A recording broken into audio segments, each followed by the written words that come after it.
Shalom to the hopeful elect. Let me start off by giving all the praise and the honor and the glory unto the mighty Yahweh, Bahasham, Yahweh Shai, Bahasham, Rakah Kwadash. Double honors unto the apostles and elders out of great millstone, peace and mercy unto the hopeful elect out there. It's the brother Ayak back at you again on this holy word, pushing it unto you so-called Negroes, Latinos, Native, and Seminole Indians, which are the children of Israel, also known as the chosen people of the Heavenly Father. All right, I want to get into Maccabees, the first chapter, man. When you dive into the book of Maccabees, immediately you're highlighting, you're linking it up with other scriptures, man, especially going into the prophecy. This links right up with Daniel. I believe that's the second chapter, man. It just falls right in place after, what's that, King Darius. I believe, that's what he spoke on. He's spoken about in Daniel, the second chapter. This is after, I think this is after where it was written. I think it was the son of the king of Babylon. I forget his name at this point in time, but in his reign, man, he got that writing on the wall by those four fingers that says, I forget the writing. Brothers know what I'm talking about. Daniel, the second or third chapter, it would let him know that his time is running out. You know what I'm saying? His time is coming to an end, roughly paraphrasing. And immediately after that, he got smoked, man. By who? By Darius, the king of the Median Persians. All right, so I'm gonna dive into First Maccabees, man. It's just a lot of meat here in general, but this is bring things. It makes me think about there's a Jay that came to the camp maybe a week ago or a week and a half ago, and he was, his issue was he didn't know who the beast was, and I don't even know if he understood that, the scriptures talk about four beasts, and then especially the little horn going into America. I don't even know if he was aware of those things, but he was talking about that beast in the Revelations. I believe the 13th chapter. He was talking about, that beast is AI. You know what I'm saying? And and it always made me think about what the apostles always say, man. In order to understand the mystery, man, you have to understand history. All right. And I'm not saying I'm the best history major, but you have to understand some aspects of history, man, to just understand. That's an old saying. You can't know where you're going unless you know where you came from, man. So you got to have an understanding of history, things of that nature, and these kings that will be rulership, these kingdoms, man, because these kingdoms are ultimately going to be thrown down before our kingdom gets set up, man. All right.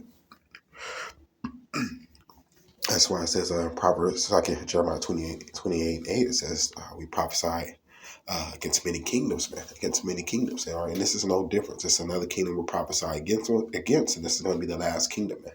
This is the last go around, the last hoorah for you heathens. All right, because we know as the world is shaping up, people think, Russia's gonna take out America, then dominate, and then China's always called themselves thinking about the big picture, and they think they're gonna rule next. All right, these things are important, right? Because when it goes into the book of Daniel, according to the dream of Nebuchadnezzar, that big image, Josh, the big image of it, the dream that he had, man, it said that rock was carved out without hand, that smote that statue down, man. Right? And that's the end all, right? Then they're not gonna formulate and gather together again and be anything else, man, other than servants. All right. That's why it says in Psalms, what's that? Psalms 149. It says when they're going to bind their kings with chains, man. All right? And that's just going to happen, man. All right. We're not talking about binding AI with them. It's talking about binding these kings with chains, man. All right. So let me dive into it, man. I just want to get some, Lord willing, get some understanding going into First Maccabees, the first chapter. And this is what, let me see, 64 verses. So I'll probably break it down into two videos, man. We'll just see, see how, what the Spirit would allow. All right, we'll start First Maccabees 1:1. It says, and it happened after that Alexander, the son of Philip, the Macedonian, who came out of the land of Chittim, and had smitten Darius, king of the Persians and the Medes. All right, it's like, oh yeah. Okay, so yeah, and it's like Darius was the one that had got smitten. Going into the first thing I was talking about in the beginning of the video. All right, you know what, you have to for your own. Let me grab it. You have to go into Daniel's the second chapter, and it'll give you clear understanding. Was that second chapter? Oh, that's like it. That's the third chapter. Let me check real quick. Let's see.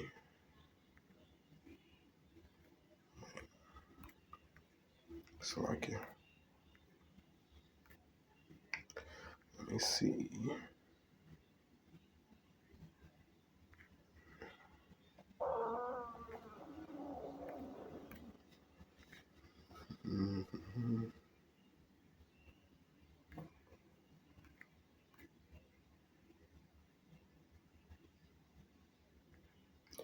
So like it's cool because I want to make sure I get it right since I'm diving back into it.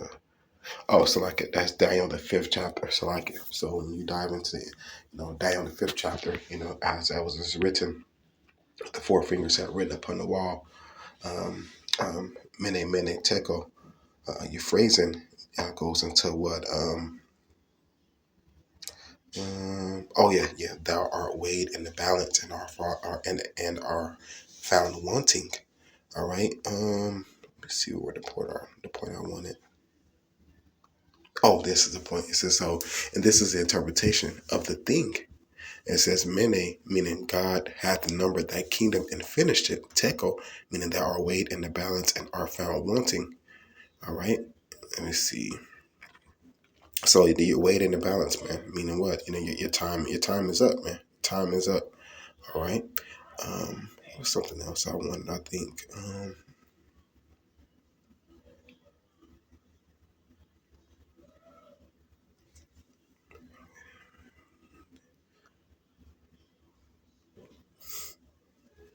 Oh yeah, also too. So is letting them know that thy kingdom is divided and given to the Medes and the Persians, and this was the Babylonians. All right. So that it was it had been known to him that what his kingdom is divided and been given to the Medes and the Persians. All right, so that's the same thing. This is a history lesson because history repeats itself, right, to an extent. All right, so in the scriptures talk about a kingdom divided within itself cannot stand, and that's the same thing you see going on in today, man. All right, America is divided. With the two parties in general, they're after each other's necks, and then the more things get brought up to the limelight, you have your own citizens. It's like, oh, this place is corrupt, man. All right. And basically what? So the kingdom is divided. It's given to the Medes and the Persians. So this time this kingdom is given to who? Given divided. It's divided. It's going to be given unto Jacob, man. All right. Esau's kingdom ultimately is divided and it's going to be given unto Jacob, man. All right. So the point I was making, let me see. Yeah, Belshazzar, right? It's like he was the son of Nebuchadnezzar, right? It says then commanded Belshazzar, and they clothed Daniel with scarlet, and put a chain of gold about his neck, and made a proclamation concerning him that he should be the third ruler in the kingdom. And it says in that night was Belshazzar, the king of the Chaldeans, slain, all right, and Darius the Median took the kingdom, and being about 62 years old. All right, so it says Darius the Median took the kingdom. All right, let's go back. So it's running back at the top. It says, and it happened after that Alexander the son of Philip the Macedonian, who came out of the land of Chittim, had smitten Darius. So I can let me get that again. So yeah, Belshazzar was smitten. He got slayed, right? And then Darius took over, right? It says, but so Alexander, which is the Greeks, that goes into those kingdoms, those beasts, those four beasts, going into the Babylonians and then the Median Persians with Darius, and then the Greek, right here with it's like it with Alexander. It says had smitten Darius of the king of Persia and the Medes, that he reigned in his stead, the first over Greece. All right, so this is pointing this out for a reason, man. All right, because when you dive into the Apocrypha, you got these so-called so-called Christian apologists and these so-called people that are taught up in these schools, this, that, and the third. They'll tell you that the Apocrypha is not canon. All right, but if you read it, and able to put it together. If you have teachers that help to teach you how to put it together, you would understand that history is written in the Apocrypha, man, and they are trying to bewitch you with the scriptures, man. They're trying to purposely tell you not to read the Old Testament. Therefore, you would dive into the New Testament, you'll never understand. And if you do try to strive to, okay, no, I'm gonna read the whole Bible, they remove the apocrypha on you, and you still missing a big chunk of valid history that you still won't understand. This is why Scripture says, "Eat the whole roll." Right, and to eat the whole roll is your best. If you notice that someone has took a big portion of the roll out, so therefore, what you're not getting all the nutrients and vitamins that you would need. You know what I'm saying? If somebody served you a big old meal, somebody took a big chunk out of that, you lack it. All right. And the Heavenly Father has it that hasn't it. He has it that we're not lacking anything. All right. So let me continue reading, man. It's like it for the beginning of the video. I want to make sure it's on point, man. So again, you link this up with Daniel the 5th chapter. Okay. All right. So it says, and made many wars, and won many strongholds, and slew the kings of the earth. So this is history that they teach you in school, right? About Alexander the Greek, how he was so this, that, and the third, and then they go into these Greek gods and this, that, and nature, and they boast in this shit, man, right? Because he's a Edomite figure that was out here dominating and conquering, man. All right. Those Greeks was into a lot of shit, man. Those Greek philosophies, that man on man type shit. It was into all type of shit, man. All type of shit, man. All right. Same thing today, because here is a melting pot, but the so-called white man is a culture vulture, so he dibs and dabs into everything, man. But anyway, I'm gonna point out a few things because, like the scripture says, knowing the terror of the Lord, we persuade men. But ultimately, when you think about the terror that's going to come to this place, man, if we are the men that are persuaded by it, man. Or you read these scriptures, you see what's going on, you see what happened in the past, man. It makes you like, damn, man, who's like Ezra said, man, who's going to save me in those days, man? And that's exactly the mindset we have, man. As we read, we're like, who's going to save us in these times, man? All right, just keep going. It says, verse 3, and went through to the ends of the earth, and took spoils of many nations, and so much that the earth was quiet before him, whereupon he was exalted, and his heart was lifted up. Same thing now, man. You got this American flag. He got he got these. I forgot the right word for it. What's the word they call that? So I forget it. Brothers know what I'm talking about. In different countries, Heavenly Father. It's like in different countries, the so-called white man has his little he has like a branch. That's the only word I can think of right now. Lord willing, it comes to me. Man, I say the word all the time. Now it slips my mind. All right. Anyway, so the point was, the point was what his heart is lifted up. His heart is lifted up. It's been lifted up then, and to today it's lifted up. Like the scriptures tell you in the Obadiah, he's the pride of his mind, his pride of his heart has deceived him. He has lifted himself up to the clouds, man. All right, he's feeling himself, and you can imagine him feeling himself too. It says that the earth was quiet before him. Right, no fellow came up against them, man. Same thing with America, man. That's why they live so deliciously here, because they haven't been touched, man. All right. It says what? And he gathered a mighty strong host and ruled over countries and nations and kings who became tributaries unto him. Same thing today, man. He got people, dibbling, dabbling, and doing their trades in the American dollar. They're not American citizens, but he got them, doing trades in the American dollar, man. Taxing and doing all type of shit, man. All right. And after these things, he fell sick and perceived that he should die. Wherefore he called his servants, such as were honorable, and had been brought up with him from his youth, and parted his kingdom among them while he yet was alive. So Alexander reigned 12 years, then he died, and his servants bare rule, every one in his place. And after his death, they all put crowns upon themselves. And It says, so did their sons after them many years, and evils were multiplied multiplied in the earth. So they put crowns upon themselves. It tells you that in Wisdom of Solomon, the second chapter as well, man. All right. It says, so what? The point is, evils were multiplied in the earth, man.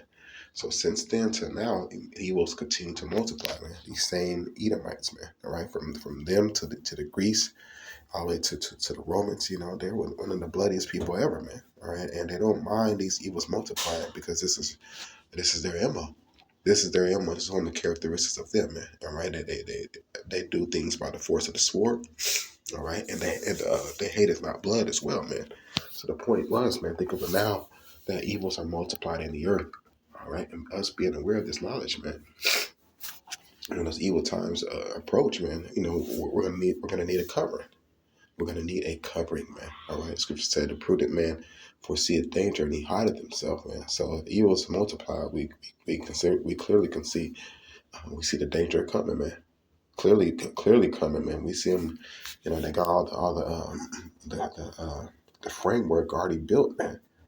All right, they just need certain things to get set off so they can establish these things, man.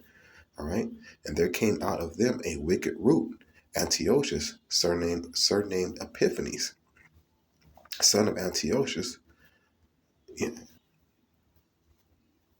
It's like a son of Antiochus the king, who had been an hostage at Rome, and he reigned in the 137th year of the kingdom of the Greeks. All right, it says, in those days went there out of Israel wicked men who persuaded many, saying, let us go and make a covenant with the heathen that are round about us. For since we departed from them, we have had much sorrow. All right. So this is everything making sense, man. All right. So you're going to have us, that remnant, Lord, will not be at that number that's going to depart, man, from relying on the ways of oppression, man. All right. And then you're going to have those that you try to let them know to entice them to do away with this place. What they're gonna feel like, man, bro, why would I just depart like that, man? That's only gonna equal like a lot of sorrows for us, man. We're not gonna be able to do as we want and reap the benefits, man. All right. It says, so this device pleased them well. Then certain of the people were so forward herein that they went to the king, who gave them license to do after the ordinance of the heathen. And that's everything makes perfect sense. All right, evil's increasing the world, man. These niggas are extremely proud, these heathen. All right, and then what? These heathen ultimately for our men and women, they give them license to do after the ordinance of the heathen. And these heathens are known by just being, winging it. All right, making shit up as they go along, and ultimately they don't keep the precepts and the commandments. All such commandments were not given unto them. So, our people are looking for that liberty to do as the heathen. All right. Well, all these things are going to come at a price, man. That's the truth of the matter. So when we're out there teaching, it's to teach you to cut yourself off from the things that you were brought up and learning, man. All right. That's a multitude of things, man. How you conduct yourself, how you treat, the nation and your people, your goals, and what you're willing to do to get those things, what the outcome is going to be, all those things. You have to set all that shit to the side, man. All right. It's we'll jump down to verse 18. It says, and made war against Ptolemy, king of Egypt. But Ptolemy was afraid of him and fled, and many were wounded to death. It's like it. Hold on, I want to make sure I'm giving a backdrop.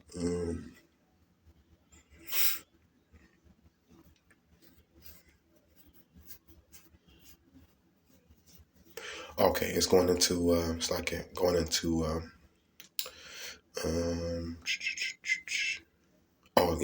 Antiochus Epiphanes, how they reign. It says he looked to reign over Egypt, that he might have the dominion of 2 realms. Wherefore he entered into Egypt with a great multitude, with chariots and elephants and horsemen, and a great navy. Because this is the same. They're still saying the same MO. It cannot be satisfied, man.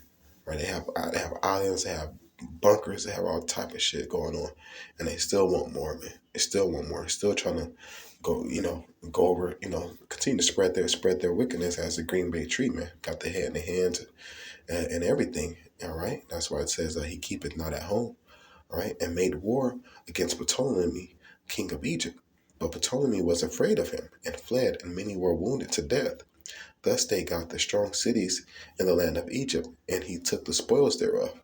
And after that Antiochus had smitten Egypt, he returned again in the 143rd year, and went up against Israel and Jerusalem with a great multitude, and entered proudly into the sanctuary, and took away the golden altar, and the candlestick of light, and all the vessels thereof. See, so these Greeks, man, just doing whatever the hell they want, man. It says enter proudly into our sanctuary, man. All right, because he said he went up against Israel and Jerusalem. All right, and took a lot of vessels out, man. That's how they have our stuff today, man. All right, and these and the popes, he got so many things locked up that he probably forgot the shit was there, man. All right, verse 23. He took also the silver and the gold and the precious vessels. Also, he took the hidden treasures which he found. And when he had taken all away, he went into his own land, having made a great massacre, and spoken very proudly. This is Zariamo, man. Right? Massacre people, especially here in America as well, man. And spoken very proudly of it, man. Therefore there was a great mourning in Israel in every place where they were. I keep going, verse 28. The land also was moved for the inhabitants thereof, and all the house of Jacob was covered with confusion. See, when the way we've been downtrodden, we're broken and downtrodden people, man. We're a lot of confusion is we're dealing with, man. All right. So let me get some of that confusion. I'm going into Isaiah the first chapter. Let me grab that. Isaiah 1 and verse 5. It says, no, it's like in verse 7. So this is what brings up confusion. Here it is. We have an educational system that don't teach us shit, but only things that they want us to know, man. And then when they talk shit to us, they say, "Why don't you go back to your own country? Go back to your own land." And a lot of us don't know what the hell that even means. All right, because you don't see nobody fighting for us. Like, yeah, won't you bring our people back? Nobody talks like that, man. All right, Isaiah 1 and 7. It says, "Your country is desolate. Your cities are burned with fire. Your land, strangers devour it in your presence, and it is desolate as overthrown by strangers," man. All right, so that's part of the confusion. We don't know where we belong, man. So therefore, we think America is it, man. Or which we know this is not our resting place, man. It's gonna clearly destroy you with lies, man. Lies and confusion. Our people are clearly confused. All right, that's what Babylon means, man. Babal means uh, it's like it, man. My brain is moving really slow for some reason. It's like a Babylon, meaning confusion, man. All right, it says, and it's Babylon the Great. So I always like to say it's a great confusion, man. All right, verse 30, and spake peaceable words unto them, but all was deceit. So this is what you got confusion going on, and they still speak peaceable words unto us, man. Or you got a nigga walking around talking about with a damn make America great again hat on, man. Right, niggas talking about, oh, what they doing to our city, Phoenix? This ain't our shit, man. And they spoke peaceable words. It got you thinking it's ours. Like I always say, man, when you stand up and sing that the national anthem, and he says our land and our flag was still there, you start thinking it's you. It's ours, man. This is the confusion, man. Right? And speak peaceably words unto them, but all was deceit. All right, all was deceit, man. Yeah, get you a section there, get you this and third, but the man can't be there though. These are the deceptions they got to run upon you. And they're going to continue to hit you with deceptions, man, especially going to this universal basic income. That's going to come with more and more deception, man. Right? For when they had given him credence, he fell suddenly upon the city and smote it very sore and destroyed much people of Israel. And when he had taken the spoils of the city, he set it on fire. See? So they're gonna speak sweet, but man, really be ready to kill, destroy your ass, man. Like it tells you in John 10 and 10, and pull down the houses and walls thereof on every side. But the women and children took they captive and possessed the cattle. See, so we've been captive, man. we've been captive from all you nations, man. That's why Revelations 13 and 9 hits even more hard. And I was just reading that too in Maccabees, the second chapter, man. All you nations took part in that. Tells you that too. In Daniel's, I forget what chapter is that. Maybe the 12th chapter. It says, uh, uh, the things that happened to Jerusalem has not been, it's been the worst, basically. Worst, the worst, the worst, man. All you heathens have partaken that, man. All right. And so they took what? Took captive the women and children and possessed the cattle. Then builded they the city of David with a great and strong wall and with mighty towers and made it a stronghold for them. And they put therein a sinful nation, wicked men, and fortified themselves therein. See, and they, let me see what I got right here for a precept. Okay, Kyle. So this is, and that goes into Ezekiel 35th chapter. Um, about them, appointing our land, for themselves, man. All right, and they put therein a sinful nation, wicked men, and fortified themselves therein. And now they claiming our shit, man. Now our people trying to move out there, and they deporting you, man, back here, man. All right, we'll keep going. We jump down to 37. Thus they shed innocent blood on every side of the sanctuary and defiled it, insomuch that the inhabitants of Jerusalem fled because of them. Whereupon the city was made an habitation of strangers and became strange to those that were born in her, and her own children left her. Dang, bro. He said, this shit is bad, bro. This is extremely bad, man. All right. Now what? These heathens run this shit today, man. They run things today.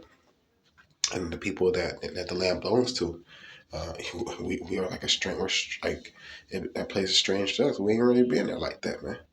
All right. He says our own children left her. This goes into Baruch, the 4th chapter too, because it says, it was speaking from the perspective of our land. It said that our land has seen us get led away in captivity out of there, and